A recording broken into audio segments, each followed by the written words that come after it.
जहां से आपके कंफर्म 5 नंबर तो है ही है, चाहे कुछ भी हो जाए, आप इसको स्किप नहीं कर सकते। टॉपिक है सरफेस टेंशन। स्फेरिकल शेप है, देखो ये कनकेव पोर्शन है बेटे, बड़ा ऑब्वियस बात है ये कनकेव पोर्शन है। तो कनकेव पोर्शन में प्रेशर ज्यादा होना चाहिए और बाहर मिला एटमॉस्फेरिक प्रेशर है व्हिच इज लेस।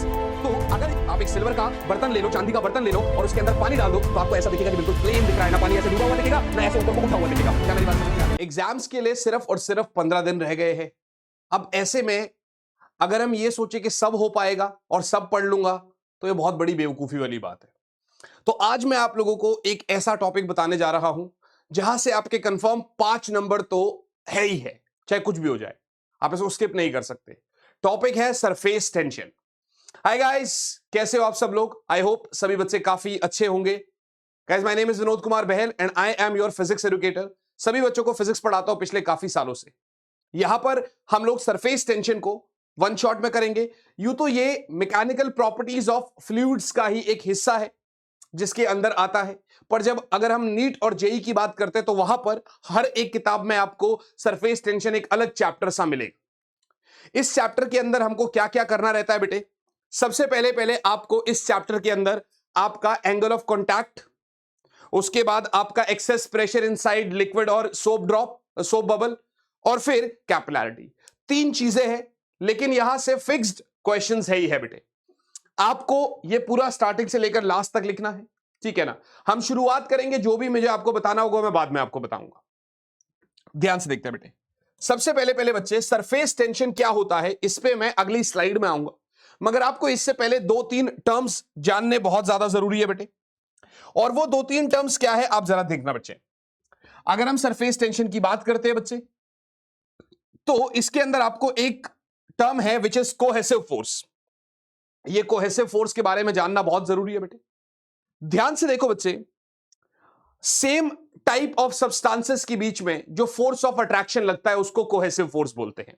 जैसे अगर मैं आपको बोलूं सॉलिड की बात करते हैं, तो सॉलिड के अंदर जितने भी पार्टिकल्स है वो आपस में क्यों बंधे हुए हैं? क्योंकि एक पार्टिकल दूसरे पार्टिकल के ऊपर फोर्स लगा रहा है।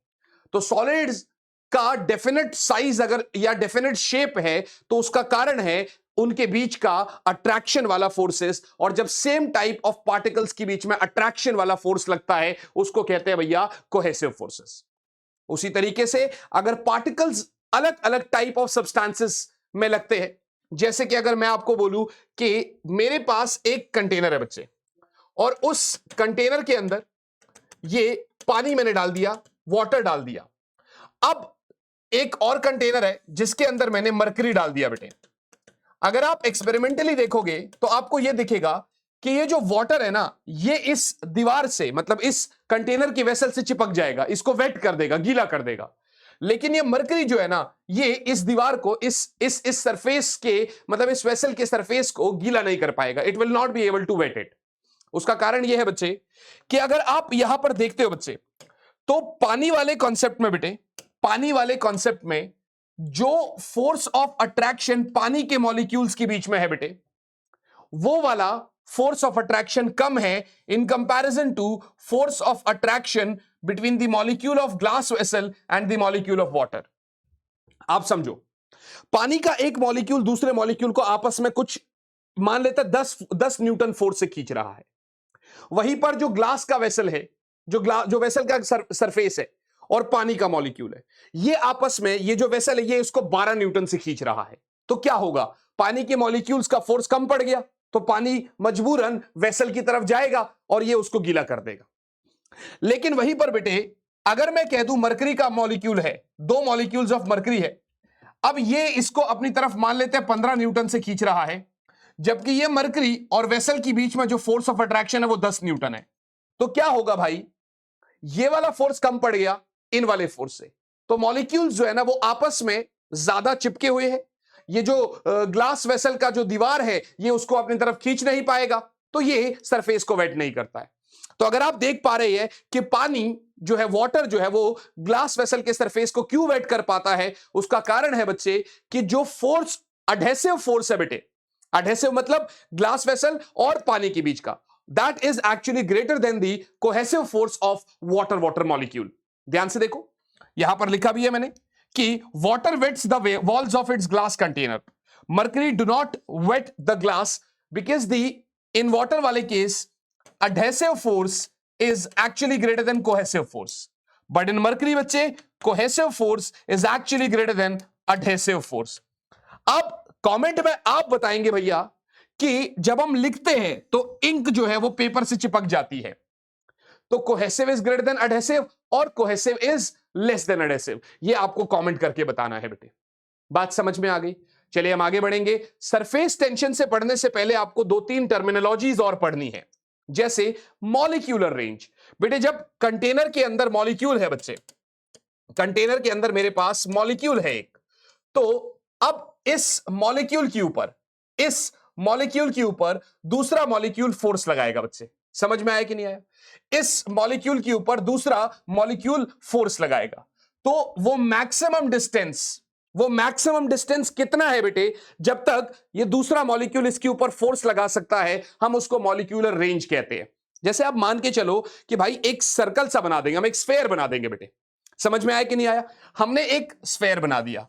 अब इस स्फेयर का जो रेडियस होगा ना बच्चे, कायदे से ये एक हिसाब से मॉलिक्यूलर रेंज है इसका, और ये जो स्फेयर है इसको बोलते हैं स्फेयर ऑफ इन्फ्लुएंस। जैसे अगर आप ध्यान से देखोगे तो आज के टाइम पे इंडिया में पाखंडी बाबा बहुत ज्यादा है। आप समझना, एक टाइम पे मैंने भी सोचा था कि मैं बाबा बन जाऊं, बट फिर क्या हुआ ना, जमीर बेच नहीं पाया मैं अपना, तो मैं फिजिक्स का टीचर बन गया। मेरा जो फिजिक्स का टीचर है जिसने मुझे पढ़ाया था, वो इस पथ पर है, वो इसी रास्ते पर है। पूरी उम्मीद है कि आज से 5 से 10 साल बाद सुनाई दिए जाए कि वो बाबा बन गए। जब बाबा बनेंगे तब उनके बारे में बताऊंगा, अभी फिलहाल हम कॉन्सेप्ट पे क्लियर करते हैं। तो क्या हुआ कि जो एक बाबा है, तो अब उसका एक दायरा होता है। जैसे कि आपने बड़ा कम सुना होगा कि दिल्ली के अंदर रहकर कोई बाबा फेमस हो गया। जो भी बाबा लोग होते हैं वो फेमस कहां से होते हैं? गांव वाले एरिया से, क्योंकि गांव वाला जो लोग होते हैं वो उतने ज्यादा पढ़े लिखे नहीं होते, तो उनको इन्फ्लुएंस करना बड़ा आसान होता है। तो उसी तरीके से एक मॉलिक्यूल है बेटे, मैंने मॉलिक्यूल को बीचों बीच रख दिया और एक गोला बना दिया। ये गोला वो गोला है कि अगर इसके अंदर कोई और मॉलिक्यूल ला दिया जाए तो ये उस मॉलिक्यूल को खींच लेगा बेटे अपने पास। क्या मेरी बात समझ में आ गई? आई गेस सब समझ में आ गया होगा। ये कुछ टर्म्स है बेटे जो हो सकता है पेपर में आपसे ना पूछे, लेकिन जिंदगी में आपको इसका यूज जरूर आएगा। जब आपको यूज आएगा, कभी आप सुनेंगे तो आपको यह फील नहीं होना चाहिए कि विनोद सर ने तो बताया ही नहीं। Got it guys? चलिए सरफेस फिल्म की बात करेंगे बच्चे। तो क्या होता है सरफेस टेंशन के लिए यह पढ़ना बहुत जरूरी है। जब हम एक कंटेनर की बात करते हैं बेटे, तो सरफेस के ऊपर एक छोटी सी लेयर बनती है, एक्चुअली उसी लेयर को अपन सरफेस फिल्म कहते हैं। वो जो लेयर होती है बच्चे, ध्यान से देखना, ये एक मान लेते हैं लेयर बन रही है बच्चे, तो इस लेयर की जो थिकनेस होती है बेटे, यही एक्चुअली मॉलिक्यूलर रेंज होता है। समझ में आया कि नहीं आया? ये हम आगे डिटेल में पढ़ेंगे इसको, मगर आप कॉन्सेप्ट पर आएंगे बेटे सरफेस टेंशन पर। सर सरफेस टेंशन होता क्या है बेटे? सरफेस टेंशन एक लिक्विड की प्रॉपर्टी है बच्चे। किसकी? लिक्विड की, लिक्विड के सरफेस की। बच्चे आज तक हम फ्लूइड्स में अभी तक जो भी पढ़ रहे थे, that was actually we were studying inside the fluid. हम फ्लूइड के बल्क को पढ़ रहे थे, मगर आज हम फ्लूइड के सरफेस को पढ़ेंगे। तो HCV जब आप कभी किताब खोलते हैं तो वहां पर उसके अंदर लिखा होता है कि sir the property of surface of a material is entirely different from the bulk of liquid. Material की बात हम यहां पर लिक्विड की बात करेंगे, मटेरियल की जगह हम लोग यहां पर लिक्विड का शब्द यूज करेंगे कि सर लिक्विड के जो बल्क का मटेरियल है, जो लिक्विड के बल्क का जो प्रॉपर्टी है, उसका प्रॉपर्टी सरफेस के प्रॉपर्टी से काफी अलग है। कैसे अलग है, मैं आपको इसका जरा कॉन्सेप्ट समझाता हूं बेटे। ये कैसे अलग है, मैं आपको जरा इसका कॉन्सेप्ट समझाता हूं बच्चे। आप बिल्कुल गौर से देखना बेटे। हमारे पास क्या है, ये एक सरफेस है बेटे। अब यहां पर हजारों मॉलिक्यूल्स है, लाखों हजारों लाखों मॉलिक्यूल्स है हमारे पास, ठीक है ना? ये बहुत सारे मॉलिक्यूल्स है हमारे पास, और एक मॉलिक्यूल हमारा ये है बच्चे जो बिल्कुल ही अंदर है, ठीक है ना? जो बिल्कुल ही अंदर है। तो होगा क्या बेटे, होगा क्या कि यार ये मॉलिक्यूल को सारे बगल वाले जो मॉलिक्यूल्स है वो सारे डायरेक्शन में खींचेंगे बेटे। तो कुछ ऊपर खींच रहे, कुछ नीचे खींच रहे, कुछ इधर खींच रहे, कुछ इधर खींच रहे। तो असल में यहां पर अगर मैं बोल दूंगा तो नेट फोर्स जो होगा बेटे वो जीरो होगा। मैं क्या कह दूंगा? नेट फोर्स क्या होगा मेरे भाई? जीरो होगा। लेकिन जो मॉलिक्यूल सरफेस पे है बेटे, जो मॉलिक्यूल सरफेस पे है मेरे बच्चे, तो ऐसे केस में अगर मैं ध्यान से देखता हूं बेटे, अगर मैं ध्यान से देखता हूं तो मान लेते हैं ये ऊपर की तरफ को हवा इसको खींच रही है, जो कि हम नेग्लिजिबल मान लेते हैं, ठीक है ना? हम देखेंगे कि यार नीचे के जो भी मॉलिक्यूल्स है ये इसको नीचे की तरफ को ऐसे खींच रहा है, राइट। तो जो सरफेस पे मॉलिक्यूल है बेटे वो क्या हो रहा है, एक्चुअल में उसके ऊपर जो नेट फोर्स लग रहा है वो डाउनवर्ड लग रहा है। क्या मेरी बात समझ में आ रही है? क्या मेरी बात समझ में आ रही है? एक्चुअल में जो उसके ऊपर फोर्स लग रहा है वो डाउनवर्ड लग रहा है। यहां पर अब मैं सरफेस एनर्जी का कॉन्सेप्ट लेकर आऊंगा, लेकिन आप इतना समझ गए कि भाई इस मॉलिक्यूल को सभी डायरेक्शंस में खींचा जा रहा था तो नेट फोर्स 0 था, मगर सरफेस पे जो मॉलिक्यूल था उसके ऊपर डाउनवर्ड फोर्स लग रहा है, तो इसका मतलब ये मॉलिक्यूल नीचे आने की कोशिश करेगा। Got it guys? या यूं कह दो कि लिक्विड का सरफेस असल में इस लेयर को नीचे की तरफ को खींचने की कोशिश कर रहा है। Am I right? चलो एक काम करते हैं, एक कंटेनर लेते हैं भैया, हम लोग एक कंटेनर लेते हैं और इस कंटेनर के अंदर भाई साहब पूरा लिक्विड भरा हुआ है, ठीक है ना।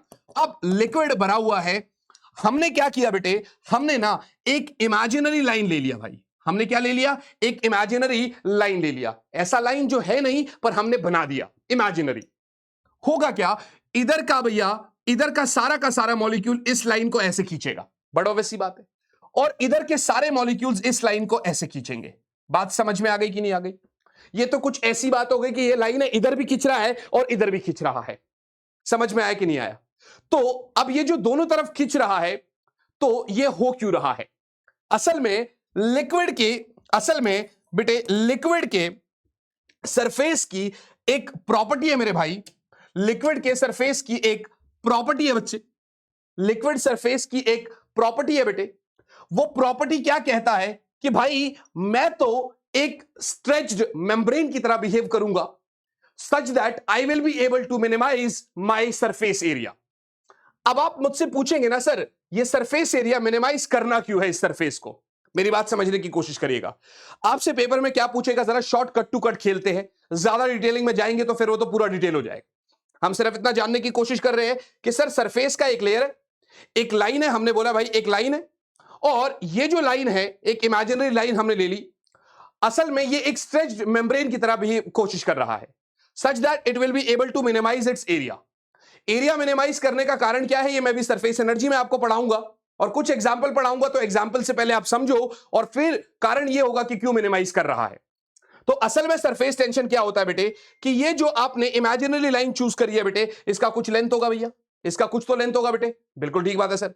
सर अब अगर आप गौर से देखोगे तो ये जो ये फोर्स है ना बेटे, ये डायरेक्टली डिपेंड करेगा लेंथ के ऊपर।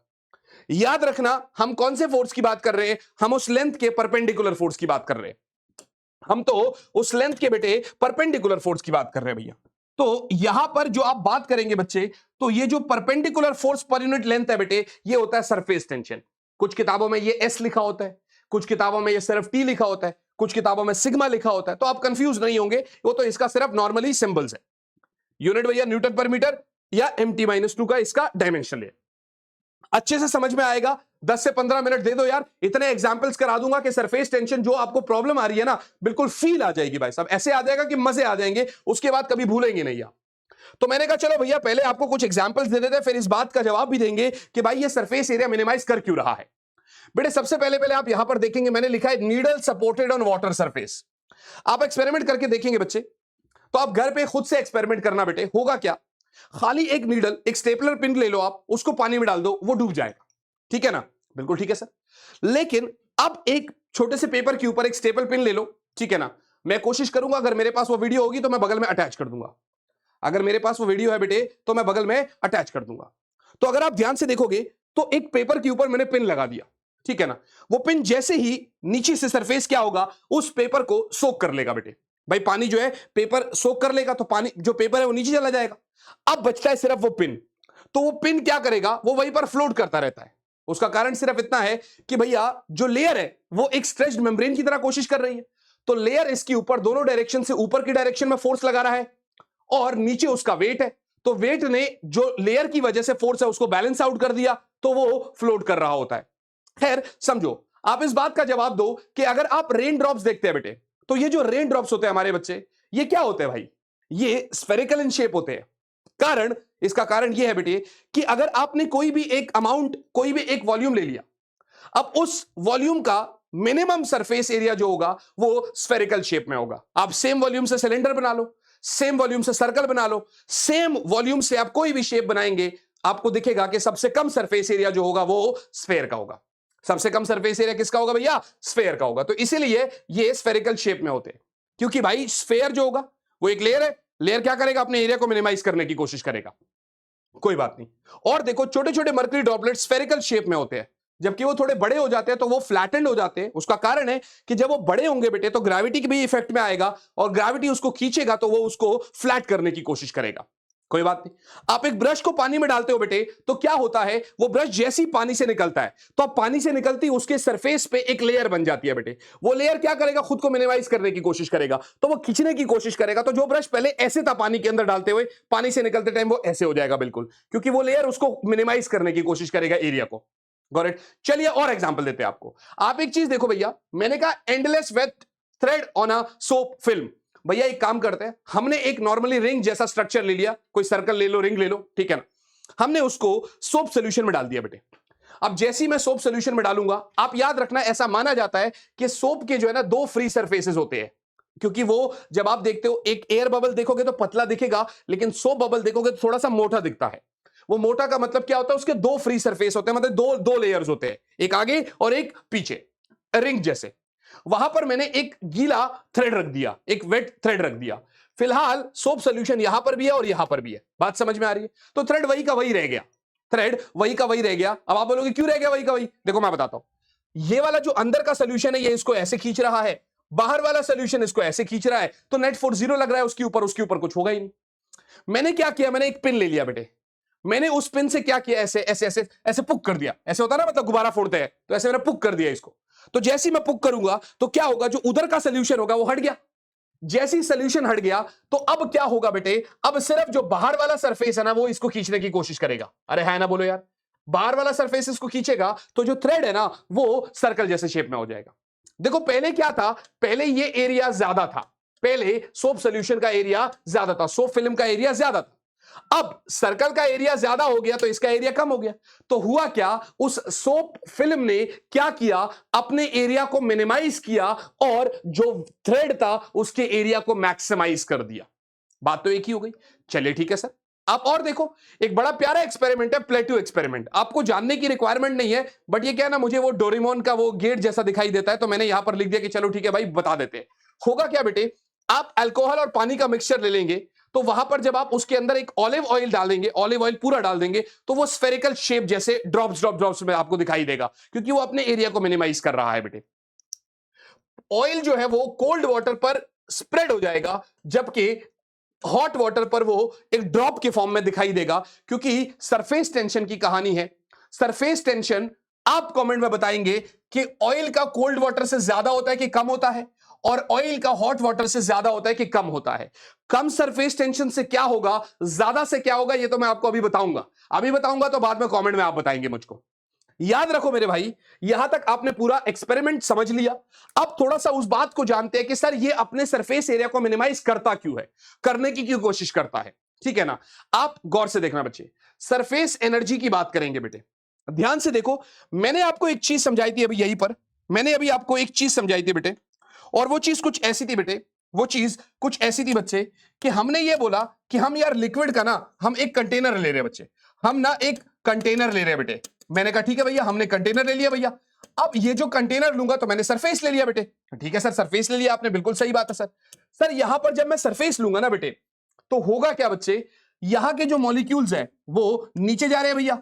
यहां के मॉलिक्यूल्स क्या है बेटे? डाउनवर्ड फोर्स लग रहा है तो यहां के मॉलिक्यूल्स नीचे जाएंगे भाई। ये तो क्योंकि नेट फोर्स डाउनवर्ड लग रहा है तो यहां का मॉलिक्यूल नीचे आएगा बेटे। मगर यहां का जो मॉलिक्यूल है उसको दिखाई दे जाएगा कि भैया स्पेस तो खाली हो गया। अरे है ना? तो भाई यहां के मॉलिक्यूल को दिखाई दे जाएगा कि सर स्पेस तो खाली हो गया। तो अब गौर से देखो भैया, गौर से देखो, ये मॉलिक्यूल अब यहां से, ये जो यहां पे ये मॉलिक्यूल है ये यहां से ऊपर चला जाएगा। बात समझ में आ गई? ये मॉलिक्यूल यहां से ऊपर जाएगा। अब यार एक बात बताओ, ऊपर खुद से थोड़ी चला जाएगा भाई, ऐसे कैसे चला जाएगा?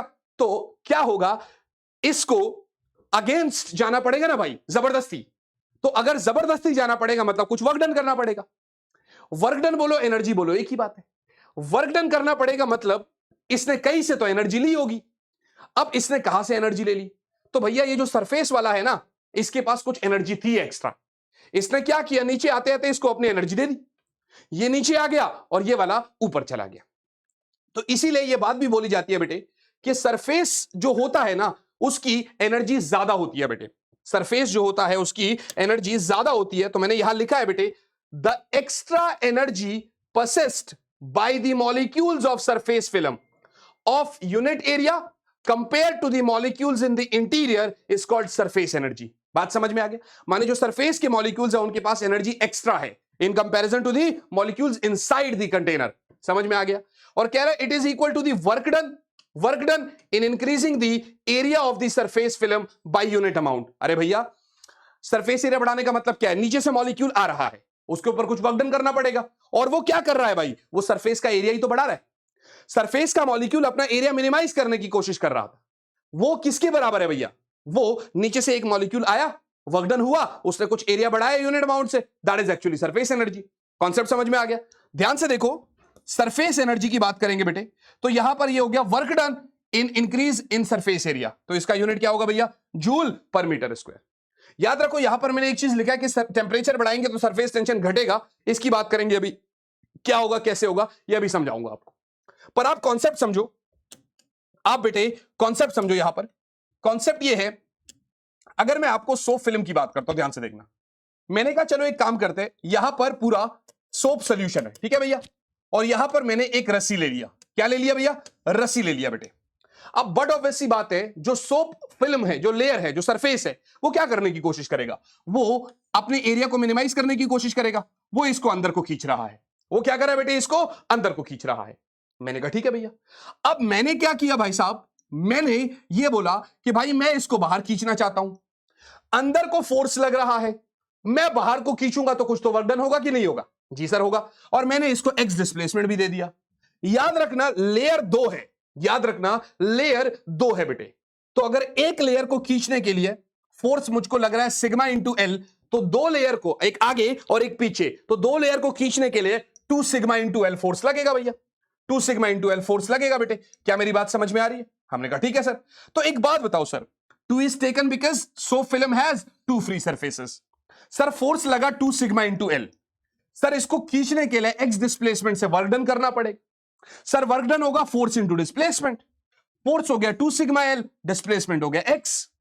एक बात बताओ बच्चे, एक बात बताओ, ये लेंथ है बेटे एल और ये है एक्स एरिया, तो इतना एरिया आपने बढ़ाया था कि ना? वो भी 2 सरफेसेस का, तो एलएक्स और एलएक्स एरिया आपने बढ़ाया, मानी आपने जो increase in surface area of film किया वो क्या होगा? That is actually 2lx। अरे है ना, बोले यार, दैट इज एक्चुअली 2lx। अगर आप गौर से देखोगे बच्चे, सरफेस एनर्जी क्या कहता है मुझसे? Work done upon increase in surface area, है ना? वर्क डन का फॉर्मूला क्या भैया? 2 सिग्मा एलएक्स, 2 सिग्मा एलएक्स। अरे है ना, बोले यार। और इंक्रीज इन सरफेस एरिया क्या है भैया? 2lx। डिवाइड मारो तो सिग्मा आ गया। तो यहां से आपको एक और चीज आ गई कि surface energy numerically mathematically sigma के ही बराबर है, मानी सरफेस टेंशन का एक और यूनिट है which is joule per meter square. समझ में आया कि नहीं आया? ध्यान से देखो बेटे, जो मैं लिख रहा हूं, जो मैं बोल रहा हूं, बड़ी तेजी से बोल रहा हूं क्योंकि आपके पास समय कम है। हम जब अगले साल देखेंगे ना 12th में, जब आप मुझसे पढ़ेंगे तो एक एक चीज को लेक्चर वाइज डिटेल में पढ़ेंगे, ठीक है ना? मगर लास्ट मोमेंट पे आपको कम से कम टाइम में ज्यादा से ज्यादा कंटेंट देना है, तो कॉपी पेन निकालना है और आपको साथ साथ ये नोट्स में दूंगा आपको, फिर आपको नोट करना है, उसको लर्न करना है, उस चीजों को देखना है बेटे। आपको सावधानी बरतनी पड़ेगी बेटे। आप देखो यहां पर, मेरे यहां पर अभी एक हल्का सा निशान सा पड़ गया, ठीक है ना? ये थोड़ा सा स्वेल हो गया क्योंकि मैं ऊपर अभी वॉशरूम करने गया था, हाथ धोने जा ही रहा था, मैं मोबाइल में लगा हुआ था, मोबाइल में नहीं लगा था, नीचे देख रहा था, तो नीचे देखते देखते मेरा सर जो है दीवार से टकरा गया। मैंने नहीं देखा, सावधानी नहीं बरती, तो भाई साहब दिक्कत हो गई। हो सकता है ये फट भी सकता था, खून भी निकल सकता था।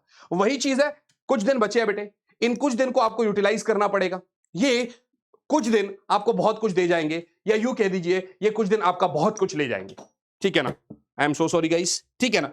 बात समझ में आ गई? चलिए, तो आपको ये कॉन्सेप्ट समझ में आ गया बेटे। अब आपको अगला कॉन्सेप्ट बताता हूं बेटे, pressure difference across a curved liquid surface. अच्छा, इससे एक और चीज बता देता हूं बेटे। आपने बोला सर सरफेस एनर्जी जो है वो न्यूमेरिकली सरफेस टेंशन के बराबर है, या यूं कह दो कि भाई सरफेस एनर्जी क्या है, उस लेयर की, उस सरफेस के लेयर की वो एनर्जी, एक सरफेस एरिया बढ़ाने के लिए कितना वर्क डन करना पड़ेगा, उसको भी आपने सरफेस टेंशन ही बोल दिया। तो ध्यान से देखो बेटे, जो लेयर है ना वो अपना एरिया मिनिमाइज करने की क्यों कोशिश कर रहा है, क्योंकि कोई भी चीज स्टेबल कब होती है, मैंने सॉलिड्स में भी पढ़ाया, मिनिमम एनर्जी होने के, और मिनिमम एनर्जी बोले तो मिनिमम एरिया होगा। तो यहां पर आप समझो कि वो अपना एरिया मिनिमाइज क्यों कर रहा है, क्योंकि वो स्टेबिलिटी में आना चाहता है। स्टेबिलिटी का मतलब कब है, जब उस सरफेस की एनर्जी कम से कम हो, और एनर्जी कम से कम क्यों कब होगी, जब मॉलिक्यूल्स वहां पर कम से कम होंगे। क्या मेरी बात समझ में आ गई? हमने कहा ठीक बात है sir. Sir pressure difference across a curved liquid surface.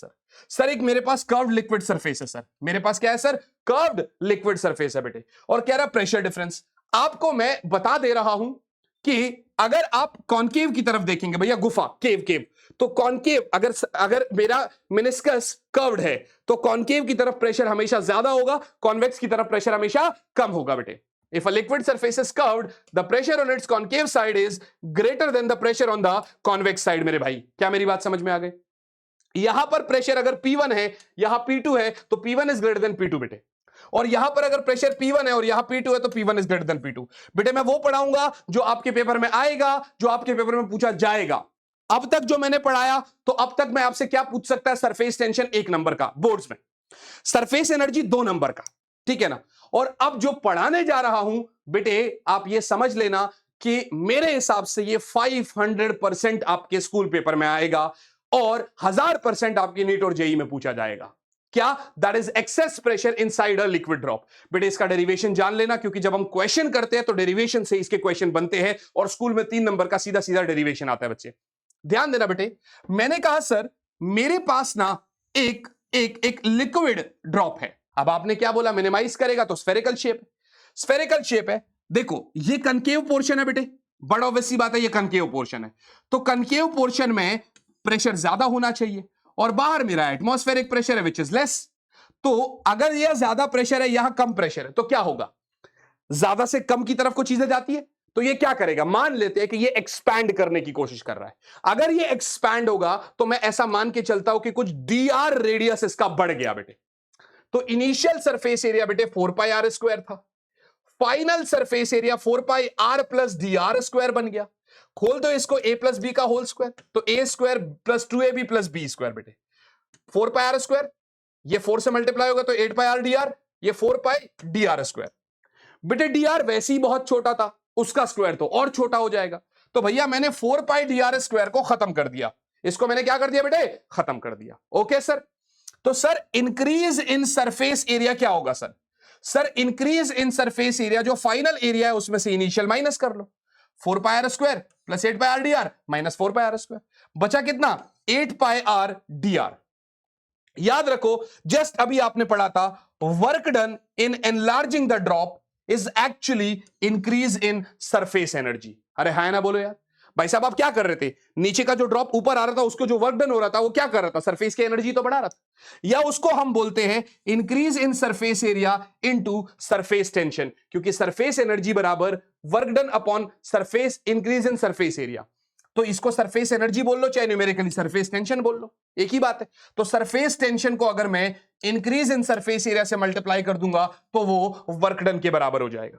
तो मेरा वर्क डन क्या हो गया बच्चे, increase in surface area into surface tension बोल लो। अरे हाय ना बोलो यार, तो 8 pi r dr into sigma.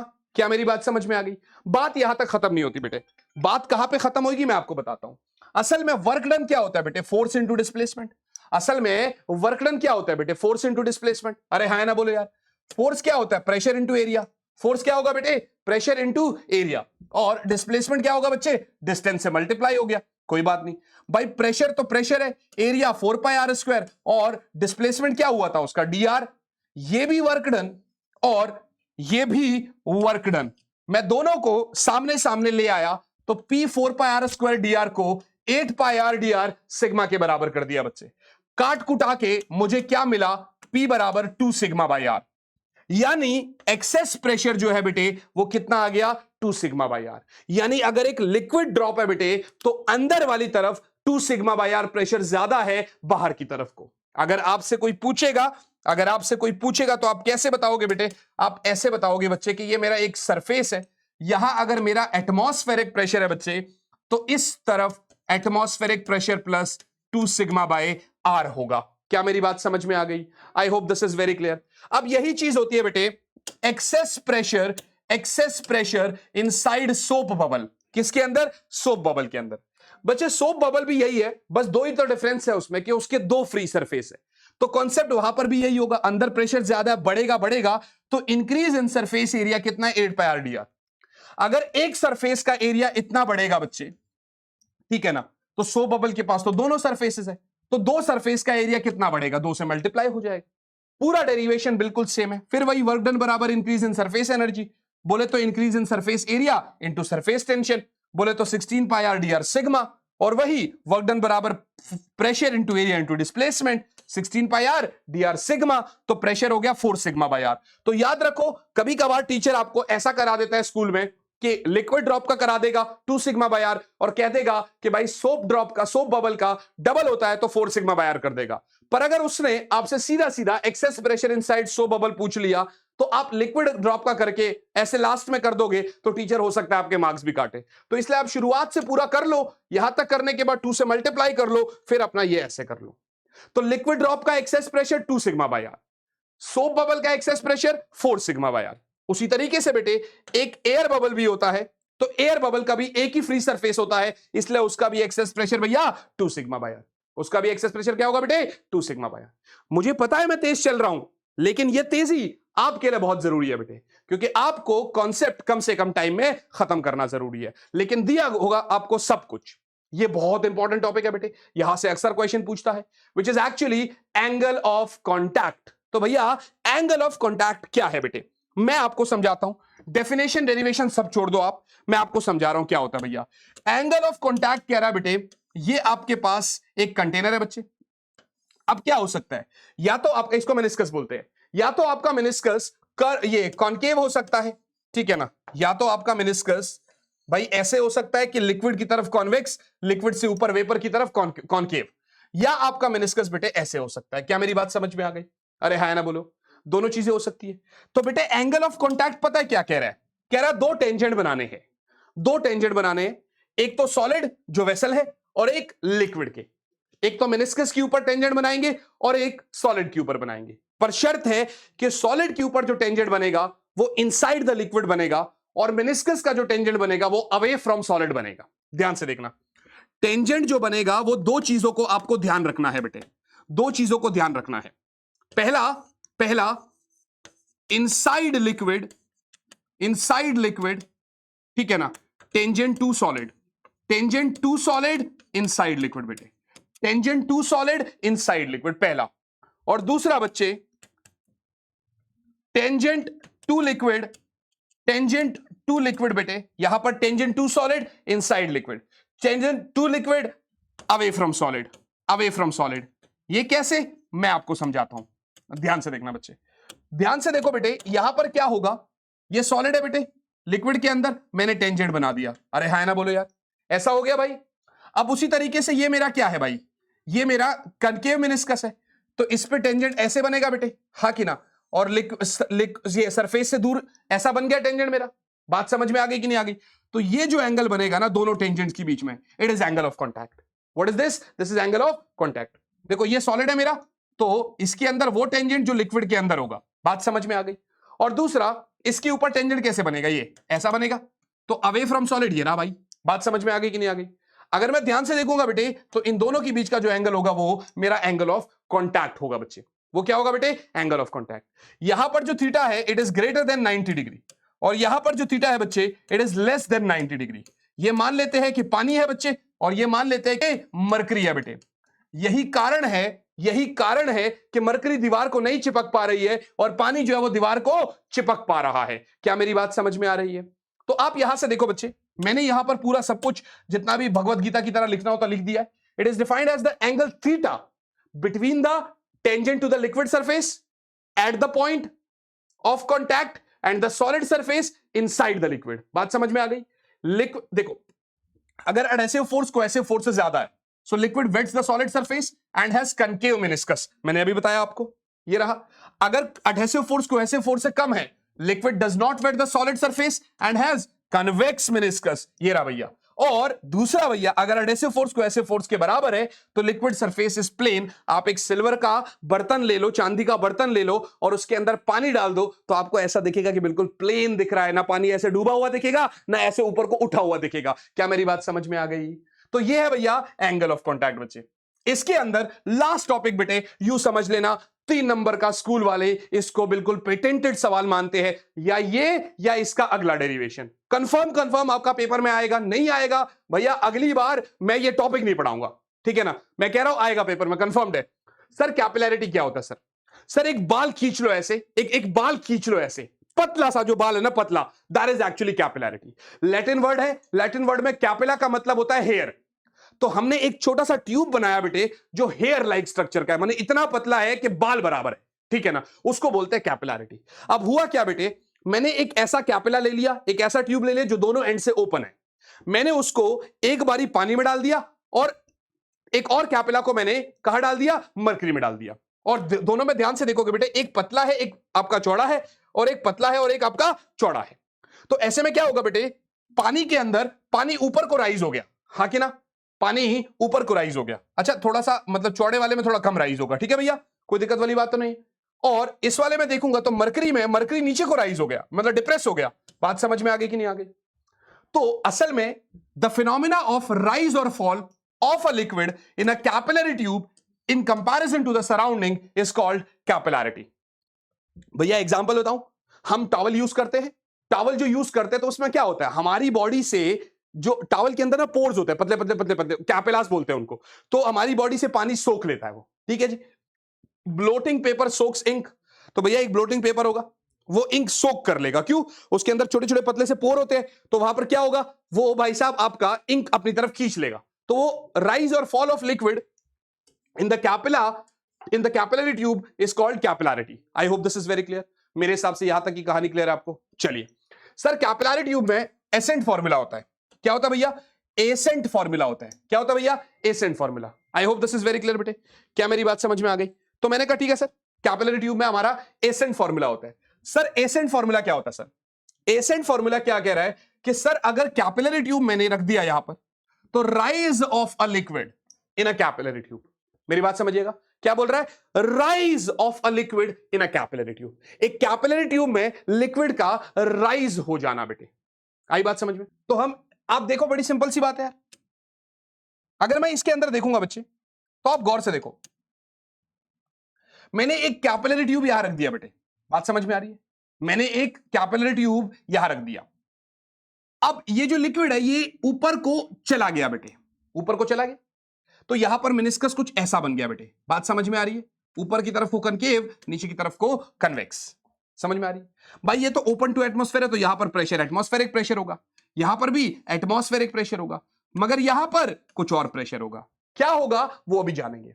ध्यान से देखो बच्चे, इस ए पॉइंट पे एटमॉस्फेरिक प्रेशर है, पर हमने क्या बोला, हमेशा कनकेव की तरफ प्रेशर ज्यादा होगा। तो बी पॉइंट तो कन्वेक्स की तरफ है, तो बी पॉइंट पे प्रेशर थोड़ा कम होगा। कितना कम होगा भैया? 2 sigma by are.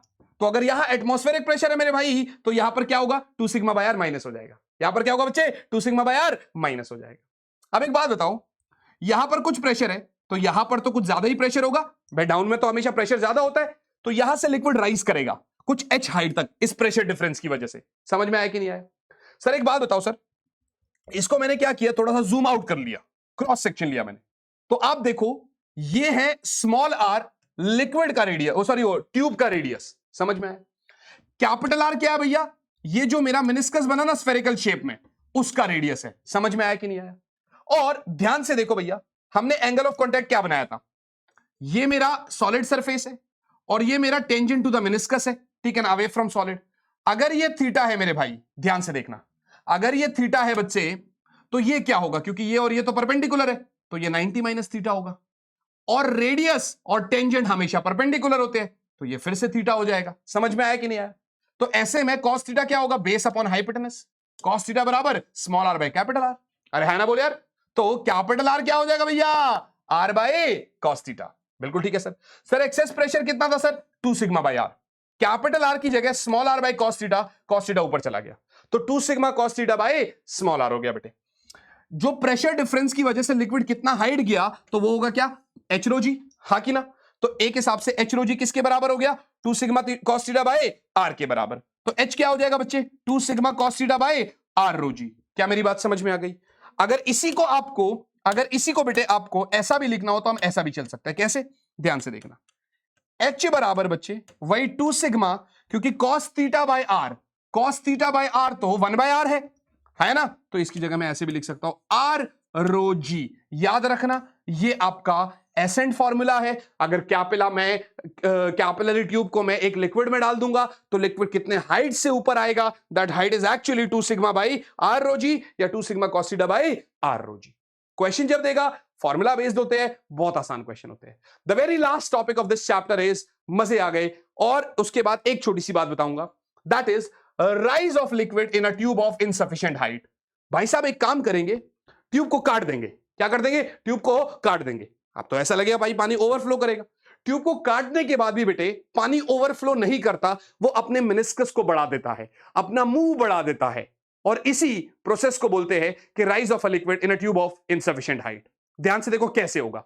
In a capillary tube of insufficient height the liquid rises to the top, the liquid rises to the top and spreads out to a new radius of curvature r dash, but liquid will not overflow मेरे भाई। ठीक है sir, कोई दिक्कत वाली बात नहीं sir. आप गौर से देखो बच्चे, हुआ क्या, पहले ये हाइट थी उसकी, मैंने हाइट कम कर दी और ऐसा कर दिया। अब जैसे देखो पहले कम रेडियस था, पहले क्या था, कम रेडियस था, जैसी हाइट कम कर दी तो इसने अपना मुंह बढ़ा दिया ऐसे करके, और मान लेते हैं रेडियस आर डैश है बेटे, मान लेते हैं रेडियस आर डैश है। इसको मैथमेटिकली कैसे प्रूव करूंगा, देखो हाइट जहां तक पानी ऊपर जाएगा that is 2 sigma cos theta by r rho g. बात समझ में आ रही कि नहीं आ रही? एक बात बताओ, स्मॉल आर को मैं क्या लिख सकता था, कैपिटल आर कॉस थीटा, तो ये बना मेरा 2 सिग्मा बाय आर रो जी। अभी पीछे बताया मैंने आपको, यस और नॉट? अगर देखा जाए तो इस आर को यहां ले आओ, तो एच आर बराबर 2 sigma by rho g, h r बराबर 2 सिग्मा बाय रो जी। 2 भी कांस्टेंट, सिग्मा भी कांस्टेंट, रो भी कांस्टेंट, जी भी कांस्टेंट, सब तो कांस्टेंट हो गया। तो यानी एच आर बराबर क्या हो गया, कांस्टेंट हो गया, विच मींस एच आर बराबर h dash r dash, which means h r बराबर एच डैश आर डैश बेटे। इसका मतलब अगर एच डैश छोटा है तो आर डैश बड़ा होना चाहिए। अरे भैया तभी तो कांस्टेंट होगा। आपने हाइट कम कर दी तो रेडियस बड़ा हो जाना चाहिए, तभी तो कांस्टेंट होगा एच आर। तो आर डैश कितना होगा भैया, h r by r. R dash कितना होगा, h r by r. 3 number का ये भी स्कूल के टीचर पेटेंटेड सवाल है, पूछ लेते हैं। Within 40 minutes we are done with that topic जो सालों साल बच्चों को परेशान करता है। बच्चों को ऐसा फील होता है कि पता नहीं क्या हो गया। टॉपिक बहुत आसान था, हमने टॉपिक के अंदर पूरा आपको फील दिलाने की कोशिश करी है, कम से कम टाइम में करवाया सब कुछ है। एक वीडियो आएगा जिसके अंदर फ्लूइड्स के सारे क्वेश्चंस करवाए जाएंगे, और अगर इससे पहले फ्लूइड्स का पूरा लेक्चर और देखना है तो आप नीचे डिस्क्रिप्शन में क्लिक करेंगे, वहां पर मैंने लिंक दे रखा है। बेटे ये नोट्स अगर आपको चाहिए बच्चे, ये नोट्स अगर आपको चाहिए, अभी तक आप बने हुए हैं तो इसका मतलब आप सीरियस जनता है। हमको चाहिए सीरियस जनता। शुरुआत में बता के क्या करेंगे, नोट्स चाहिए बेटे तो ये मेरा व्हाट्सएप नंबर है बच्चे, 7778883059। व्हाट्सएप कर लीजिए इस नंबर पे। जैसे ही आप इस नंबर पे व्हाट्सएप करेंगे, आप अपनी रिक्वायरमेंट बताएंगे, आपको नोट्स मिल जाएंगे। डिस्क्रिप्शन में टेलीग्राम चैनल का लिंक है भैया, physics on your tips, join करना ना भूले, क्योंकि वहां पर भी आपको बहुत सारी इंफॉर्मेशन मिलती है। आपके एग्जाम्स जब तक है, आपके नहीं है सिर्फ, मेरे भी है। मैं आपके साथ खड़ा हूं, सब कुछ करवाऊंगा A to Z, हर एक सवाल, हर एक क्वेश्चन। यानी एक अगले 15 दिन के अंदर आप ये समझना मैं कितना अग्रेसिव होने वाला हूं, ये आपको भी, आप सोच नहीं सकते कि मैं कितना अग्रेसिव होने वाला हूं। मतलब दिन में अब 2-2 3-3 वीडियोस भी आने वाली है आपके पास। डोंट वरी अबाउट दैट, सब कुछ मिलेगा आपको A to Z। मिलते हैं आपसे आप ही के अगले वीडियो में, मगर उससे पहले अगर वीडियो अच्छा लगा है तो यार दोस्तों के साथ जरूर शेयर करना, कमेंट जरूर कर देना, सब्सक्राइब जरूर कर देना। मैं इसलिए बोल रहा हूं क्योंकि जब आप ये करते हैं तो यहां से मोटिवेशन मिलता है। मोटिवेशन मिलने के बाद काम करने का और ज्यादा जज्बा बढ़ जाता है। जहां पहले अगर काम 10 बजे तक हो रहा था तो अब काम करने का मन रात के 12 बजे तक कर रहा होगा। चलिए भैया, मुलाकात करेंगे आपसे आप ही की अगली वीडियो में। तब तक के लिए यार all the very very and very best मेरे बच्चों। Bye guys, bye रनियस।